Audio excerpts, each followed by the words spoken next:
Olá, a Rádio e a TV Justiça apresentam a partir de agora mais uma edição do Link CNJ. Um programa do Conselho Nacional de Justiça que traz reportagens e conversas exclusivas com personalidades do mundo jurídico.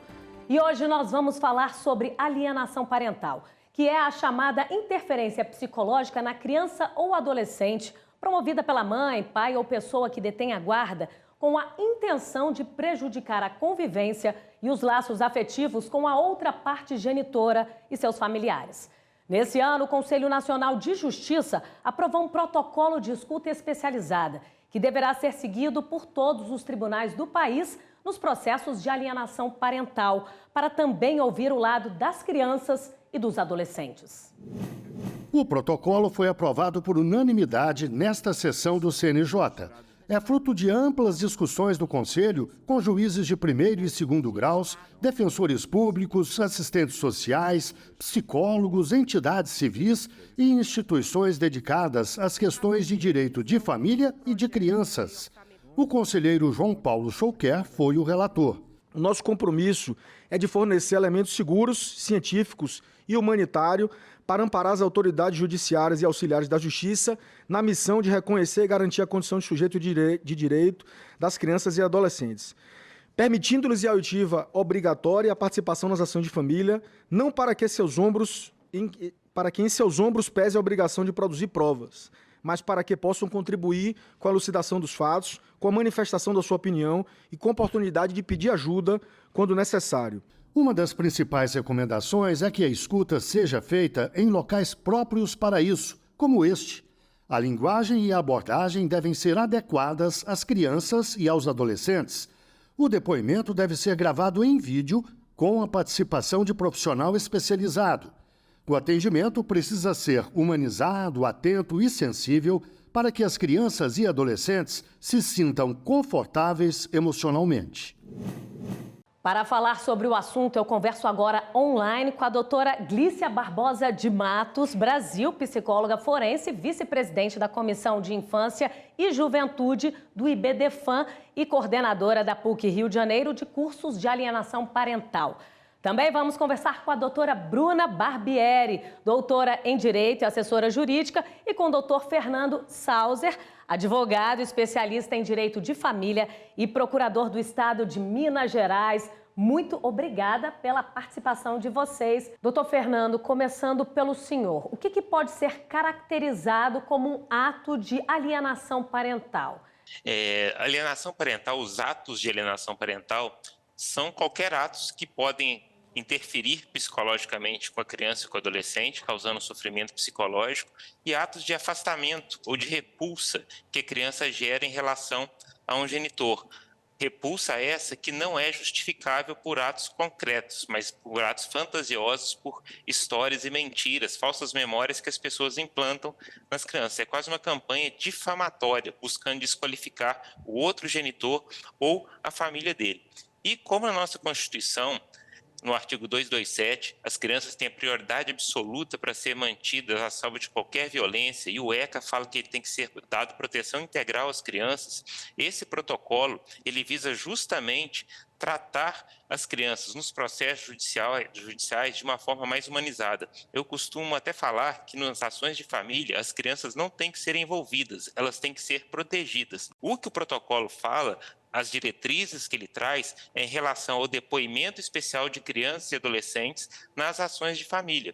E o protocolo, ele traz tais diretrizes para a criança ter um atendimento humanizado, acolhedor e ser respeitado, inclusive a vontade da criança de manter-se em silêncio, tá? De não ser exposta no conflito dos pais, que o protocolo traz até a questão da triangulação, que é um termo psicológico, que ele fala que a criança, só de ser envolvida no conflito com os pais, ela já tem alguma espécie de sofrimento, porque ela fica dividida, compelida a ter que escolher entre um ou outro familiar. E isso daí é danoso para o desenvolvimento saudável da criança. Doutora Glícia, o papel do psicólogo é fundamental nesses momentos de escuta, até para tentar entender se houve ou não a alienação parental ou casos de abuso sexual e violência. Nesses casos de escuta, o psicólogo consegue identificar esses traços de abuso, de violência ou de alienação? O depoimento especial, ele não tem nenhuma ferramenta, não há previsão no protocolo em que o psicólogo ou o técnico capacitado, a Lei 13.431, que introduziu o depoimento especial no Brasil, ela não fala que necessariamente tem que ser um psicólogo que faça essa oitiva da criança.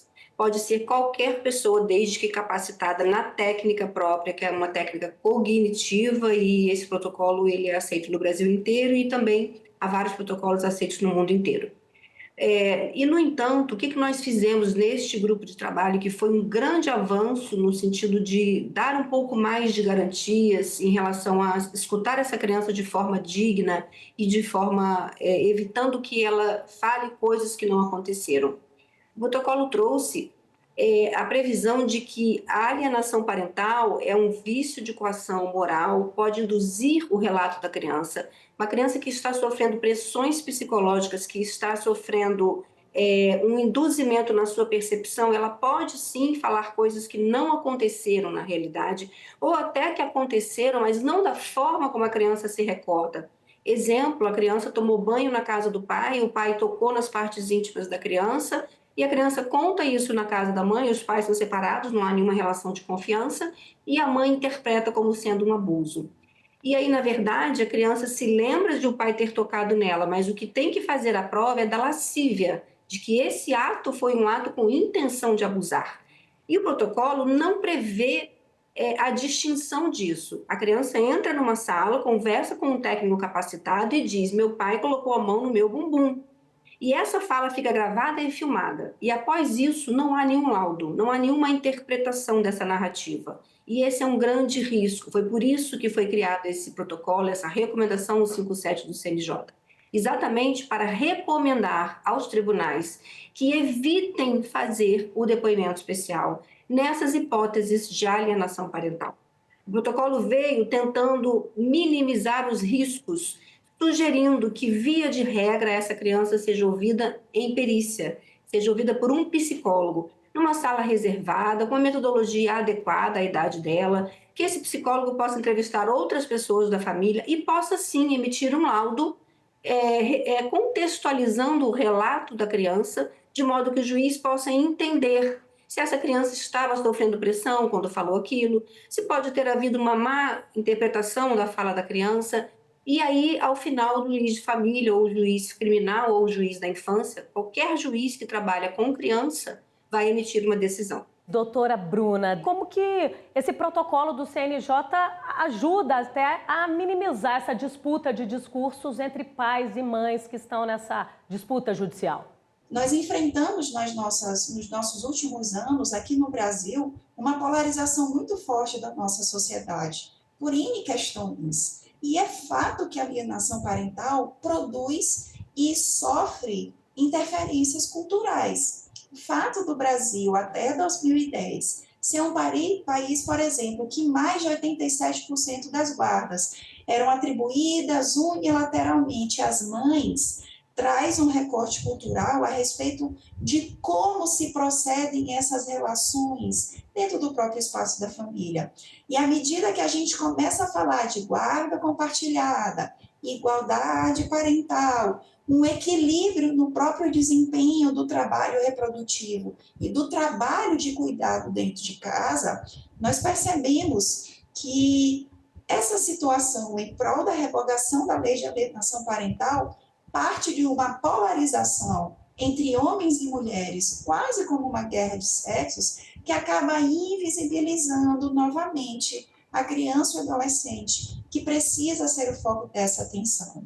Então, a nossa luta precisa ser tirar esse véu de invisibilidade desses comportamentos parentais alienadores, que existem de verdade e que produzem consequências psicológicas nessas crianças e nesses adolescentes, e promover um debate consciente a respeito da necessidade de se tornar a ação de família um espaço de respeito e não de genitores se digladiando, um espaço de proteção dessa criança e não um espaço em que se precise declarar alguém vencedor e vencido, porque essa lógica adversarial que nós temos ainda dentro do processo civil brasileiro e que ainda contamina um pouco a ação de família, é que tem contribuído para tornar o tema de alienação parental um tema de embates entre pais e mães, quando, na verdade, esse tema precisa ser como melhor garantir os interesses dessa criança, a ter um ambiente familiar saudável, isso está inclusive no ECA, essa exigência,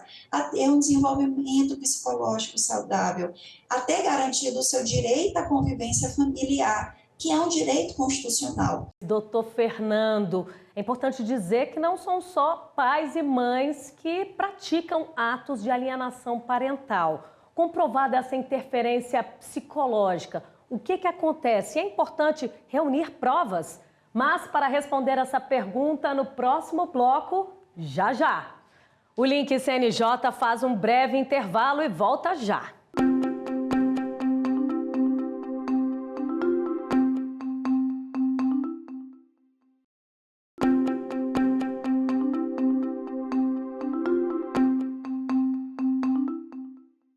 O Link CNJ está de volta, transmitido pela rádio e pela TV Justiça. E hoje o assunto é a alienação parental, que envolve a disputa de crianças e adolescentes e a influência psicológica de um dos genitores ou de quem detém a guarda para afastar a convivência familiar da outra parte. Os nossos convidados de hoje são a doutora Glícia Barbosa de Matos Brasil, psicóloga forense, vice-presidente da Comissão de Infância e Juventude do IBDFAM e coordenadora na PUC Rio de Janeiro de cursos de alienação parental. Também conversamos com a doutora Bruna Barbieri, doutora em Direito e assessora jurídica, e ainda com o doutor Fernando Sauser, advogado, especialista em Direito de Família e procurador do Estado de Minas Gerais. Doutor Fernando, antes do intervalo, eu estava comentando com o senhor que não são só pais e mães que praticam atos de alienação parental. Comprovada essa interferência psicológica, o que acontece? E é importante reunir provas? Familiares, pessoas da sociedade e o próprio Estado podem cometer atos de alienação parental, caso algum ato perpetrado por essas pessoas afete a convivência, o convívio dessas pessoas, gere afastamento e gere sofrimento psicológico nessas crianças e adolescentes e nas famílias. A gente tem que lembrar que a lei de alienação parental, tal qual a Lei Maria da Penha, o Estatuto da Pessoa Idosa e o Estatuto da Pessoa com Deficiência, elas são leis com viés eminentemente protetivo. Então, elas visam a proteção e não a punição.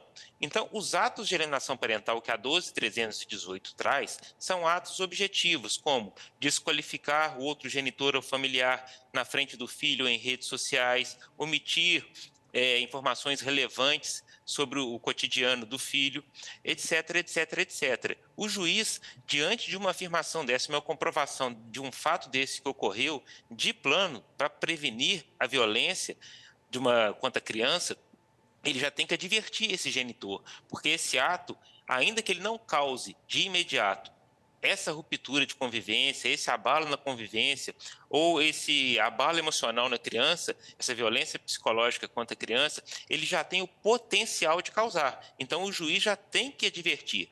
Na questão da prova, a questão da prova de alienação parental, pela nossa legislação, a prova mais indicada é a perícia psicológica. E a perícia psicológica, a própria Lei 2.318, ela traz o formato que tem que ser, a famosa perícia 360, que você tem que analisar o histórico do casal, como eles se comportam, a dinâmica do filho com cada um dos genitores, para tentar ter um contexto e a cronologia dos atos daquela família, para saber realmente o que está acontecendo.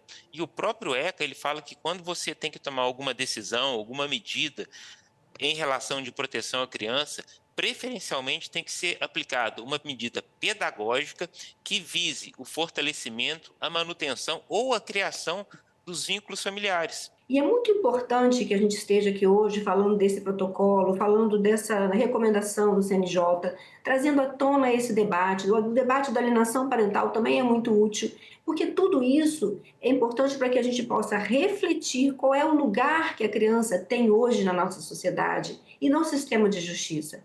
A criança deixou de ser objeto, passou a ser uma pessoa. E essa condição, esse status de sujeito foi dado pela história e pelos documentos internacionais, a Convenção dos Direitos da Criança, o Estatuto da Criança, a Constituição.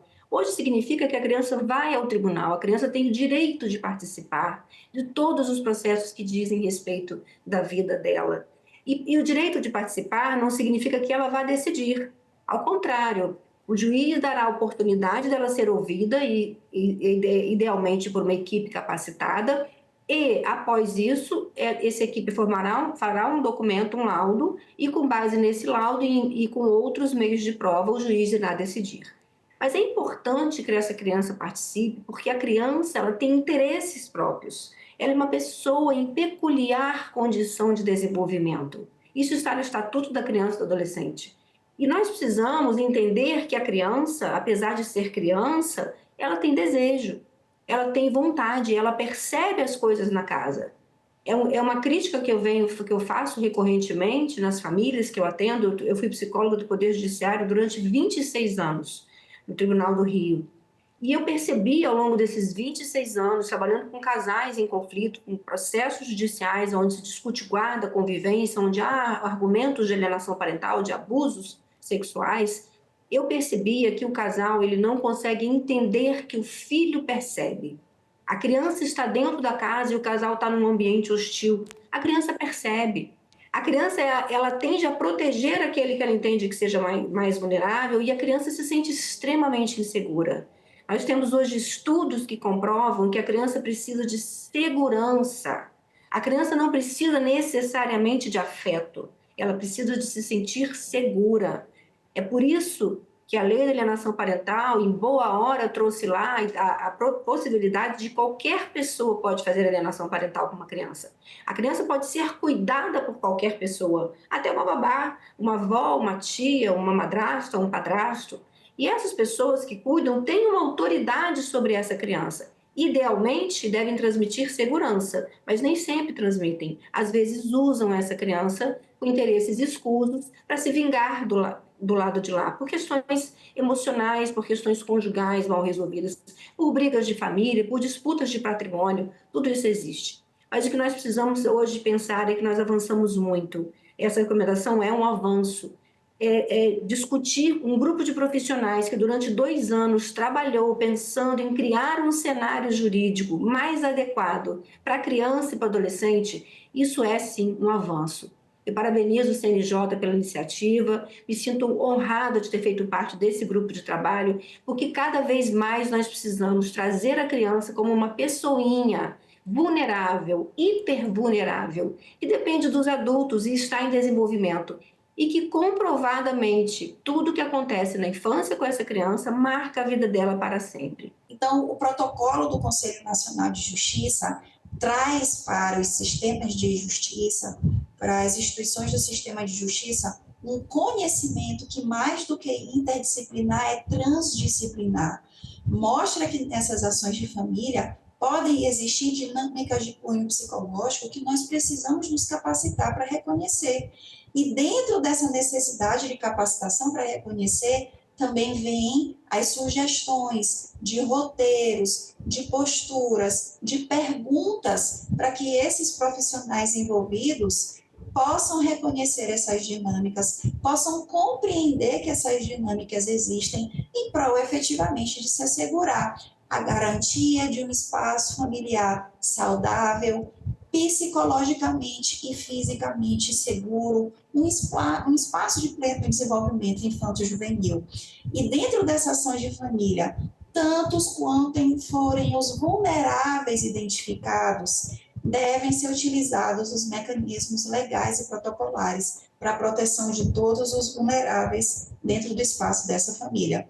Quando eu falo de alienação parental, eu gosto muito de usar uma frase de Paulo Freire, que traz para a gente a reflexão que quando a educação não é libertadora, aquele que era oprimido acaba se tornando o opressor. Isso é uma grande realidade dentro dos espaços das famílias. Muitas pessoas que eram oprimidas podem, como mecanismo de reação, também tornarem-se opressoras contra outros vulneráveis que possam exercer esse tipo de poder. Então, nós precisamos ter em mente Existem várias formas de violência, infelizmente, no espaço da família, mas não podem haver hierarquias a respeito do cuidado e do tratamento dessas violências. Muito obrigada pela presença de vocês. Agora o Link CNJ dá notícias da Justiça. Vamos fazer um giro pelos estados e pelos tribunais do país. Tribunais de todo o país participaram da 19ª Semana Nacional de Conciliação. Só em Alagoas, por exemplo, foram quase 2.000 processos solucionados. No Tribunal de Justiça do Piauí, os casos atendidos são bastante variados. Vão de pedidos de pensão alimentícia e divórcios a direito do consumidor e outros. O CNJ entregou o prêmio Equidade Racial do Poder Judiciário aos tribunais que promovem boas práticas nessa área e aos que têm maior percentual de negros, como desembargadores, juízes e servidores em posição de chefia.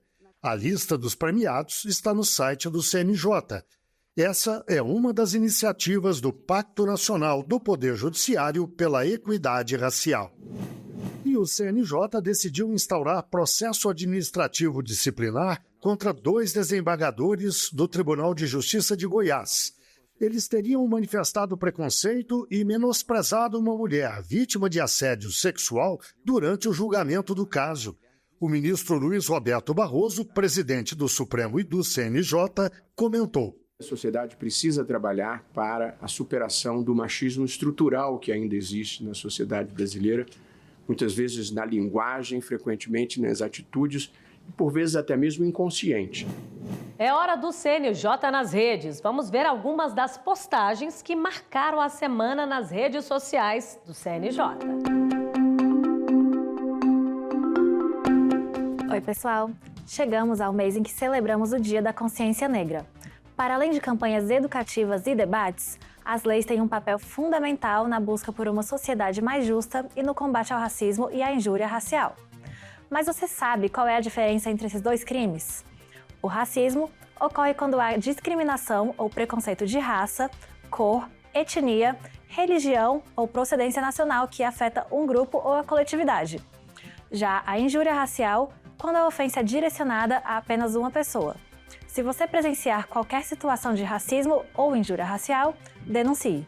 Para tornar os serviços judiciais mais rápidos, eficientes e de qualidade, o Poder Judiciário estabelece metas nacionais que envolvem celeridade no julgamento de processos, estímulo à conciliação, combate à corrupção, promoção dos direitos das crianças e adolescentes, prioridade no julgamento de casos de violência contra a mulher, entre outras. Você pode conferir todas as metas estabelecidas e aplicadas em 2024 nas nossas redes. O CNJ incentiva os tribunais a adotarem práticas cada vez mais sustentáveis. Ao longo das próximas semanas, você vai acompanhar outras peças da campanha, onde o CNJ mostra que sustentabilidade vai além do cuidado com o meio ambiente e que a criação de um futuro melhor começa com a mudança que podemos fazer agora. Fique de olho! Eu fico por aqui, mas você pode acompanhar mais novidades sobre o Judiciário nas redes e no canal do WhatsApp. Até a próxima! É hora do quadro Uma História, em que uma juíza ou um juiz conta um momento ou uma situação que marcou a carreira dele ou dela.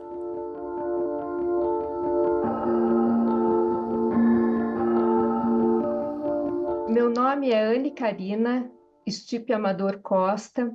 Eu sou juíza federal em Curitiba, sou coordenadora do Centro de Conciliação no Paraná, do Tribunal Regional Federal da 4ª Região, e integro o CEJURI, que é o Centro de Justiça Restaurativa. A justiça restaurativa é algo novo, né, no Tribunal Regional da 4ª Região, mas tem se mostrado um instrumento muito eficaz nos casos de subtração internacional de crianças.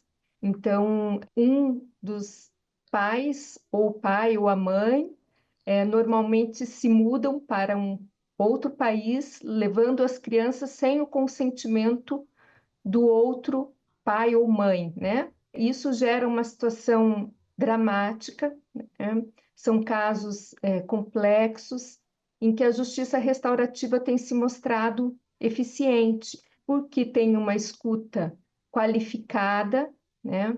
Permite que se façam sessões individuais com as partes antes de juntá-las numa tentativa de mediação, né, do conflito. Então, só para que vocês tenham uma ideia, nós tivemos aqui no Tribunal Regional Federal da 4ª Região, em 2022, o primeiro acordo homologado no país em matéria de subtração internacional de crianças, solucionado pela via restaurativa. Nesse caso, pai e mãe paraguaios, né, 2 filhos menores, de 8 e 4 anos.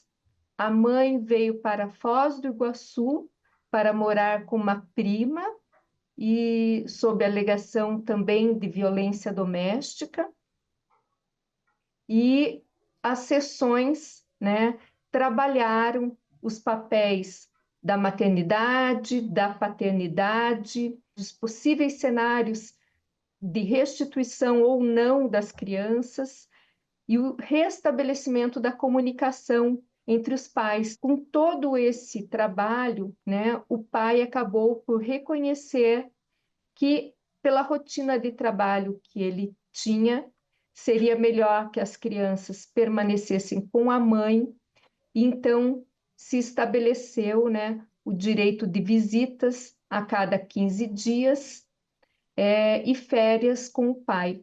Em 2023, né, foram realizadas sessões de acompanhamento desse acordo, né, e hoje ele está como um caso solucionado dentro do Sejure. Então, essa tem sido uma ferramenta, a justiça restaurativa, que tem permitido a solução, né, desses conflitos. É um trabalho que vem se mostrando de muita importância. Bem, chegamos ao fim de mais um Link CNJ. Muito obrigada a você que esteve com a gente até agora na rádio e na TV Justiça. Até a próxima semana.